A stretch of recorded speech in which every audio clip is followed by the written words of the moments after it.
बिस्मिल्लाहिर्रहमानिर्रहीम, अस्सलाम वालेकुम। ये जी आज नैब की अदालत में हियरिंग थी सीओ साहब की, और इसका फ़ैसला ये है कि 6 जनवरी तक जो है डेफर हो गया केस, यानी कि अब अगली समाअत जो है वो 6 जनवरी को होगी। और आज की जो मेन अपडेट्स हैं वो हमें कोई तर्जुमान बता भी देंगे थोड़ी टाइम में। और आपको पता ही है कि जब से ये गिरफ़्तार हुए हैं उसके बाद जो नैब ऑर्डिनेंस आ गया, उसके बाद से ये केस डिले पे डिले हो रहा है। अब ऑलमोस्ट साल होने वाला है इस केस को, इतने महीने तो इसी उसमें गुजर गए कि जी इन्होंने गिरफ़्तार होना है या गिरफ़्तार नहीं होना। अब जब गिरफ़्तार हुए तो बीच में ऑर्डिनेंस आ गया। अब इसके बाद जो है नैब भी कोई बहुत ज़्यादा दिलचस्पी नहीं ले रही केस में, क्योंकि हमने देखा है कि जी और किसी भी B4U के लीडर को भी तहकीकात के लिए नहीं बुलाया गया जब से ऑर्डिनेंस आया है।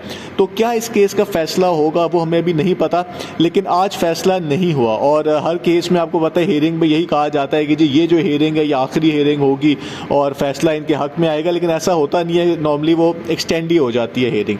तो जहाँ तक इन्वेस्टर्स की बात है, उनके पैसे फंसे हुए हैं, वो इस टाइम पे मसले में है। और जो कंपनी तो बड़े आराम से कह देती है कि जी जब सीओ साहब बाहर आएंगे तो फिर आप लोगों के मसले हल हो जाएंगे, और अगला साल कंपनी का साल होगा वो पता नहीं कैसे होगा।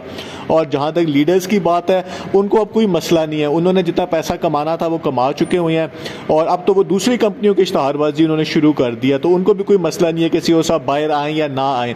तो ये है सिचुएशन। सीओ साहब के अपने पास भी काफ़ी पैसे हैं, लेकिन अब देखना ये है कि कब वो रहा होते हैं या केस नैब के पास जाता है या नहीं जाता। तो ये है जी इस टाइम के ऊपर सिचुएशन। बहुत बहुत शुक्रिया।